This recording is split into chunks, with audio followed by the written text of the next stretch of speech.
ओम नमः सिद्धेभ्यः। बंधुओं, हम शांति धारा पर चर्चा करने जा रहे हैं, क्योंकि कोई भी मंदिर हो वहाँ शांति धारा ना हो, ये हो ही नहीं सकता। प्रत्येक दिगंबर जैन समाज के मंदिर में शांति धारा का उच्चारण होता है, परंतु सभी श्रावकों को उसका अर्थ मालूम नहीं होता कि वम का मतलब क्या है, हम का मतलब क्या है, ह्रीम श्रीम क्लीम एम अरहम, इन तमाम मंत्रों का अर्थ क्या है, इन बीजाक्षरों का मतलब क्या है, ये कहाँ से आए हैं। तो आज मैं आपके लिए इन बीजाक्षरों का अर्थ बताऊंगा, इनको कैसे उच्चारण करना है, किस आसन से उच्चारण करना है और इनका प्रभाव क्या है। आपने देखा होगा शांति धारा तो हर मंदिर में होती है और हर व्यक्ति ने शांति धारा करी है या कराई है, पर उसको उसके अनुरूप परिणाम क्यों नहीं मिले। इसके पीछे कारण क्या है कि शांति धारा खूब करी परंतु प्रतिफल नहीं मिला। उसका कारण यह है कि शांति धारा पढ़ने वाला ठीक नहीं था, या शांति धारा करते समय आपके भाव में जो शुद्धि होनी चाहिए थी वो नहीं थी, या शांति धारा पढ़ते समय आपने बीजाक्षरों के अर्थों के अनुरूप भाव नहीं बनाया। क्योंकि जैसे मैं आपसे एक शब्द बोलूं झूले झूले, पर आपको इसका अर्थ नहीं मालूम है तो आप क्या समझेंगे, कुछ नहीं समझेंगे, आप वैसे भाव भी नहीं बनाएंगे। इसलिए बीजाक्षरों का अर्थ भी आपको मालूम होना चाहिए। लद्दाख में झूले झूले का मतलब होता है स्वागत करना। अब आपको अर्थ नहीं मालूम तो आप कैसे भाव बनाएंगे। ऐसे ही बीजाक्षरों का जो उच्चारण होता है और आपके भाव यदि वैसे नहीं बन रहे हैं तो आप कतई भी वैसी भावना बना नहीं सकते, और बिना भावना के आपका कोई भी मंत्र प्रतिफल नहीं देगा, कोई भी मंत्र कार्य नहीं करेगा। मंत्रों के लिए डूबना पड़ता है, क्योंकि मंत्र शब्द का अर्थ ही क्या है। मंत्र धातु मन धातु से स्त्रण प्रत्यय करके बनाई गई है मंत्र शब्द। इसका मतलब है एकाग्र करके आत्मा के आदेश को सुनना, या आत्मा को आदेश देना, या स्वयं से बात करना। ये तो मंत्र हुआ। मंत्र बनते कैसे हैं और शांति धारा का निर्माण कैसे हुआ। तो शांति धारा में बीजाक्षरों का समूह है। मंत्र भी बीजाक्षरों से ही बनते हैं। शांति धारा एक बड़ा मंत्र है और शांति धारा में अनेक बीजाक्षरों का प्रयोग हुआ है। तो इन बीजाक्षरों का अर्थ क्या है ये सब हम समझेंगे, परंतु इसके पहले हम ये समझ लें कौन सी शांति धारा को हम पढ़ें। देखिए, एक शांति धारा की शुरुआत होती है ओम नमः सिद्धिबड़ अमुकार मंत्र से। एक शांति धारा में अष्टप्रातिहार्यों का उल्लेख है। एक शांति धारा की शुरुआत ओम ह्रीम से शुरू होती है, जिसको माघनंद जी कृत माना जाता है। मुनिपुंगव, सुधासागर जी महाराज और तमाम जो मंत्रों से संबंधित मंत्रों के ज्ञाता साधु परमेष्ठी हैं, वो माघनंद जी कृत ओम ह्रीम, जिसका हम अर्थ इस सीरीज में समझने वाले हैं, इसको मुख्यता देते हैं। एक बात जो मैं कह रहा था, सभी के लिए शांति धारा प्रतिफलित क्यों नहीं होती, क्योंकि इसमें अंतर पड़ता है। यदि कोई सामान्य व्यक्ति शांति धारा पढ़ रहा है तो उतनी प्रभावी नहीं होगी, क्योंकि वो भाव वैसे नहीं बना पा रहा है, आत्मशुद्धि और साधना उसकी वैसी नहीं है। परंतु कोई यदि साधु परमेष्ठी और उसमें विशुद्धि वाला साधु परमेष्ठी या आचार्य परमेष्ठी शांति धारा को पढ़ते हैं तो अधिक प्रभावी होती है। आपका मन भी लगता है, आपके भाव भी बनते हैं और वो फलीभूत भी होती है। इसके लिए साधना या साधक व्यक्ति का होना जरूरी है, तभी मंत्रों की साधना होगी। दूसरी बात यह है कि मंत्रों के अनुसार आपके भाव थे या नहीं थे, और भाव तभी बनेंगे जब उसका अर्थ मालूम हो। तो इस सीरीज में हम अर्थ समझे, उसके पहले मैं आपको बता दूं कि मंत्रों को बोलने की पीठ भी होती है। मतलब कौन सा मंत्र आप साधना करने वाले हैं, उस मंत्र के अनुसार आपने आसन या स्थान चुना है कि नहीं, क्योंकि स्थान का फर्क पड़ता है। आपकी जो विशुद्धि मंदिर के अंदर होगी वह विशुद्धि आपकी किसी सिनेमा हॉल के अंदर नहीं होगी। तो शांति धारा हम केवल मंदिर में ही करते हैं, क्योंकि शांति धारा में सबसे ज्यादा मंत्रों का प्रयोग किया गया है, इसलिए मंदिर में ही भाव सही बनते, इसलिए शांति धारा का उच्चारण मंदिर में करते हैं। और आपने देखा वो समाज का वही व्यक्ति शांति धारा का उच्चारण करता है जिसको सही से उच्चारण करने आए। अभी मैं बात कर रहा हूं कि इन शांति धारा को उच्चारण करने के अलग अलग पीठ भी हैं, आसन भी हैं। तो 4 आसन मंत्र शास्त्र में या मंत्र व्याकरण में बताए गए हैं, या बीज कोश में इनकी थोड़ी बहुत चर्चा है। कौन कौन से आसन हैं, अगर मंत्र शास्त्र में देखें तो 4 आसन में सबसे पहले आसन का नाम है शमशान पीठ। आपने सुखमाल मुनि का उदाहरण सुना होगा, उन्होंने साधना शमशान में जाकर करी थी, मतलब शमशान को पीठ बनाया, शमशान में जाकर साधना की केवल की प्राप्ति भी हुई थी। एक पीठ का नाम है अरण्य पीठ, मतलब जंगल में जाकर के, जहां पर निर्जन हो, किसी प्रकार का कोई डिस्टरबेंस ना हो, शांति हो, संसार से दूर, आत्म साधना के लिए सबसे अच्छा जो आसन माना गया है वो यही माना गया है, अरण्य पीठ। इसके अलावा एक पीठ है सौ पीठ, अर्थात मुर्दा व्यक्ति की सीने के ऊपर बैठकर मंत्र की साधना करना। और एक पीठ है श्यामा पीठ, अर्थात किसी नव युवती निर्वस्त्र युवती के सामने आप मंत्र की साधना करें और आपका मन डगमगाए ना, आपका मन एकाग्र रहे, तभी मंत्रों की सिद्धि होगी। तभी तो हमारे आर्यन परमेश्वरी के लिए कई जगह इसे डिस्टर्ब किया गया। डिस्टर्ब करने से मतलब उपसर्ग हुए, परंतु उनका मन डिगा नहीं। नीलांजना का नृत्य आपने देखा होगा, आदिनाथ भगवान को मनाने का प्रयास किया गया। वैसे नीलांजना ने वैराग्य जगाने के लिए नृत्य किया था, इंद्र ने इसीलिए भेजा था, परंतु इतने अच्छे नृत्य को देखकर भी आदिनाथ जी का मन डिगा नहीं और एकाग्र रहे, क्योंकि एक श्लोक उनके बारे में आता है, चित्रम किमत्र यदि ते दिशांग ना भेद। तो उस समय जिसको भी ये समस्या है कि वे उनका मन एकाग्र नहीं होता है और मन भटकता है, तो ये श्लोक का उनको उच्चारण भी करना चाहिए। मैं बात कर रहा थी ये 4 आसन हैं। इसके अलावा जैसे मंदिर में या घर में आप शांति धारा या किसी लमुकार मंत्र का पाठ कर रहे हैं तो खड्गासन या पद्मासन में करना चाहिए, तो वो ज़्यादा प्रभावी होता है। नहीं तो आप कैसे ही चलते मिलते उठते बैठते बोलते रहेंगे, मंत्रों का कोई मतलब नहीं है, अवमानना होती है। तो इनका आसन भी हमें अपनाना चाहिए। तो हम चलते हैं इन मंत्रों में, शांति धारा में कौन कौन से मंत्र हैं। तो आप देखेंगे एक शांति धारा जो हम ले रहे हैं, मुनिपंग और सुधा सागर जी भी इसी का समर्थन करते हैं। ज्यादातर मंदिरों में यही शांति धारा होती है। तो पहले हम इसका अर्थ समझेंगे, फिर और अन्य शांति धाराओं को समझेंगे। तो इस शांति धारा में आप देखेंगे, मेरे पास पुस्तक है, इस शांति धारा में शुरुआत है ओम ह्रीम श्रीम क्लीम ऐम, ऐसे शुरुआत है।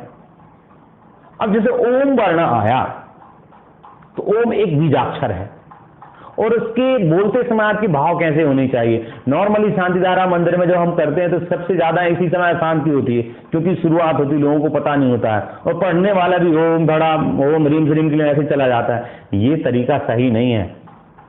जितनी ज्यादा आप सम्मान और इज्जत जिन भगवान की करते हैं, आराधना करते हैं, उतनी ही ज्यादा बीजाक्षरों को भी माने। जिनवाणी है क्योंकि बीजाक्षर, तो ओम बोलते समय बड़ी सावधानी से, किसी को हिलना नहीं चाहिए। एक मुद्रा में हाथ जोड़कर भगवान की तरफ देखते हुए वह ध्वनि अपने मस्तिष्क में, हृदय में गुंजायमान हो, ऐसा प्रयास करना चाहिए।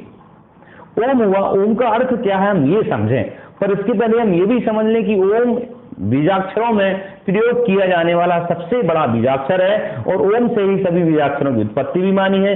वैसे तो मंत्र शास्त्र में सिद्ध किया गया है कि पंच नमस्कार जो मंत्र है, लमुकार मंत्र से सभी ध्वनियों का उत्पत्ति है, चाहे वो स्वर ध्वनियां हो चाहे व्यंजन ध्वनियां हो, सभी को लमुकार मंत्र में समाहित किया गया है। ये भी मैं आपको एक नई वीडियो बनाकर सिद्ध करूंगा कि कैसे लमुकार मंत्र से सारी ध्वनियां निकलती। बहुत बड़ा रहस्य है इसमें, ये मैं आपको बताऊंगा कभी।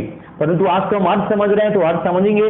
तो ओम का मतलब समझने से पहले एक और बात बता दूं कि मंत्र कई प्रकार के होते हैं, जैसे उच्चाटन मंत्र, विद्वेषण मंत्र, वशीकरण मंत्र, मोहन मंत्र, स्तंभन मंत्र। कहीं कहीं 8 प्रकार देखने को मिलते हैं, कहीं कहीं 9, और कहीं कहीं अनेक प्रकारों की भी चर्चा की गई है। जैसे स्तंभन मंत्र का मैं आपको उदाहरण बता दूं, फिर आप शांति धारा का तो अर्थ हम कर ही रहे हैं। स्तंभन मंत्र जैसे आपने राजा बलि का उदाहरण सुना होगा। अकंपनाचार्य आदि मुनियों से चढ़ करके वो एक मुनि पर आक्रमण करने रात में आता है, वहां का कुल देवता राजा बलि को कीलित कर देता है, स्तंभित कर देता है। मतलब ऐसे मंत्र जो भूत प्रेत पिशाच सर्प व्याघ्र आदि के लिए जो उपसर्ग कर रहे हो, कीलित कर दे, स्तंभित कर दे, स्टैच्यू बना दे उनका, ये कहलाते हैं स्तंभन मंत्र, वशीकरण मंत्र, उच्चाटन मंत्र। रोज हम एक एक मंत्र का अर्थ समझेंगे, परिभाषा समझेंगे और हम शांति धारा के अर्थ को भी समझेंगे। तो ओम का अर्थ समझ रहे थे। ओम सामान्यतः एक बीजाक्षर है और सभी धर्मों में इसकी मान्यता है, चाहे हिंदुइज्म हो चाहे बौद्धिज्म हो। और ओम में जैनिज्म के अनुसार पंच परमेष्टि का वास माना गया है, अर्थात ओम का शुद्ध हृदय से सही भावना से उच्चारण कर लिया जाए तो पंच परमेष्टि का स्मरण हो जाता है। कभी आपने ओम का उच्चारण करते समय पंच परमेष्टि को याद किया, नहीं किया? अगर नहीं किया तो ओम बोलने का कोई मतलब नहीं है। तो ओम बोलते समय आपको वैसे भाव बनाने हैं। और एक और बात, ओम में अगर देखा जाए तो ओ है और मां है। ओ और मां क्या मतलब? ओ में आ भी है और ओ की मात्रा है, तो आ अपने आप में अव्यय का सूचक है, आ एकत्व का सूचक है, आ ज्ञान बुद्ध शुद्ध बुद्ध ज्ञान रूप है, शक्ति बीजक है, प्रणव बीज का जनक भी आ है। प्रणव बीज का जनक प्रणव बीज ओम कहलाता है। इसका उच्चारण कैसे करना है तो मैं आपको मंत्र शास्त्र में या व्याकरण में उच्चारण स्थान बताए गए हैं कि किस वर्ण का उच्चारण कहां से किया जाना चाहिए। तो ओम का जो आ है उसका उच्चारण करते समय कंठ पर वाइब्रेशन होना चाहिए। आ का उच्चारण कंठ से होता है, तो ओम का ध्वनि यहां से निकलेगी, ओम यहां से जाती हुई यहां पर वाइब्रेशन होगा। और जब आप मां पर बात करेंगे तो मां का उच्चारण करते समय वो भी हलंत रहता है, मां नहीं होता, ऐसा होता है, मां नहीं। तो ये मतलब मां बोलते समय आपकी यदि नाक पर वाइब्रेशन नहीं हो रहा, बाकी जगह वाइब्रेशन हो रहा है, इसका मतलब आप शुद्ध उच्चारण नहीं कर रहे हैं। शुरुआत करते समय कंठ पर जोर आएगा और अंत करते समय आपकी नाक पर वाइब्रेशन होना चाहिए, तभी ओम का सही उच्चारण होगा। ओम का मैंने अर्थ भी बताया, अव्यय है, अनंत है, एकत्व का बीज है, शुद्ध बुद्ध ज्ञान रूप है और प्रणव रूप अर्थात ओम का आ जो है प्रणव शक्ति का जनक भी है। ओम में जो मां आया ये क्या मतलब है इसका? मां का मतलब है तो लौकिक और पारलौकिक सिद्धियों का प्रदाता है, संतान की प्राप्ति में सहायक है और सिद्धिदायक है मां। तो ओम अपने आप में बहुत सारे अर्थों को छुपाए हुए है।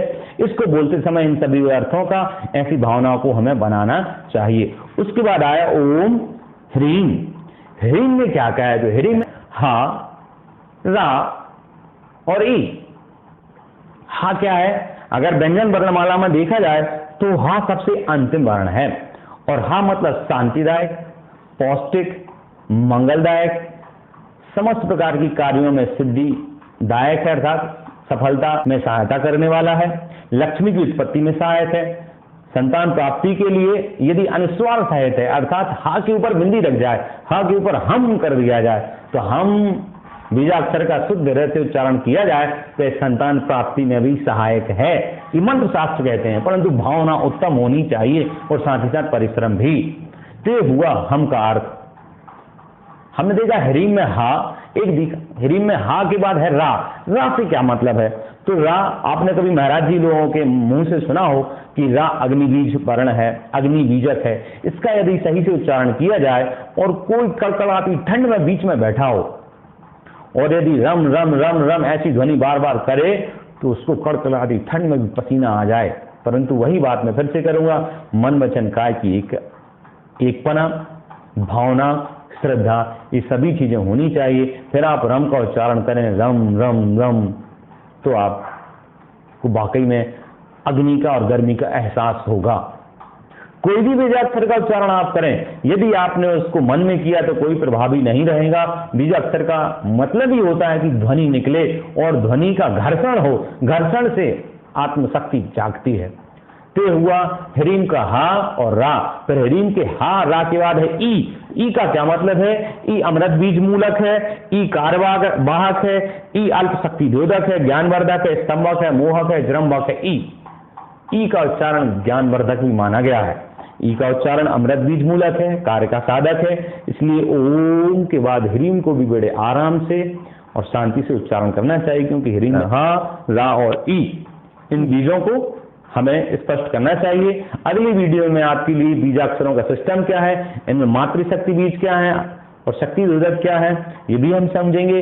साथ ही साथ ये समझेंगे कि इनको कैसे उच्चारण करना है, कंठ से उच्चारण करना है कि तालु से करना है या जिह्वा से करना है या दंत से करना है या नासिका की सहायता से करना है। ये सारी चीजें भी देखेंगे। किस बीजाक्षर का क्या अर्थ है ये भी देखेंगे। किस बीजाक्षर के समय भावना क्या होनी चाहिए ये भी देखेंगे। और शांति धारा पढ़ने में हम क्या गलती करते हैं ये भी देखेंगे। जैसे सबसे बड़ी ब्लंडर मिस्टेक तो यही है कि शांति धारा के अंत में जो हम पद्य बोलते हैं, संपूज्यकानां प्रतिपालकानां, अंत में इसमें लाइन आती है करोतु शांतिं भगवत जनेन्द्रः। यहाँ लोग बोलते हैं करोतु शांति भगवान जनेन्द्रम, लय में संगीतकारी बोल जाते हैं करोतु शांतिं भगवान जनेन्द्रम, अनर्थ हो गया, उल्टा हो गया बिल्कुल। यहाँ पर अगर ऐसा बोलेंगे करोतु शांति भगवान जनेन्द्रम तो इसका अर्थ होगा हे शांति देवी जिनेन्द्र भगवान की शांति, जिनेन्द्र भगवान को करो, शांति जिनेंद्र भगवान को करो, क्या करो?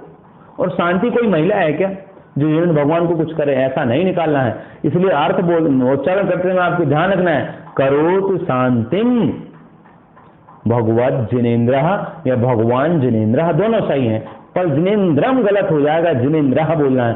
करोतु शांतिम भगवान जिनेन्द्र, ये ऐसा अर्थ होगा। और भी मिस्टेक्स पढ़ने वाले करते हैं सभी मंदिरों में, शांति धारा को पढ़ने वाले इस बात को ध्यान दें कि शांति धारा का कैसे उच्चारण करना है और किस शब्द का क्या अर्थ है, इसी भावना के साथ कि आपकी शांति धारा फलीभूत हो, आपकी भावना अच्छी बने और आप जो भी मनोकामना करें वो आपकी पूरी हो। आज के लिए धन्यवाद।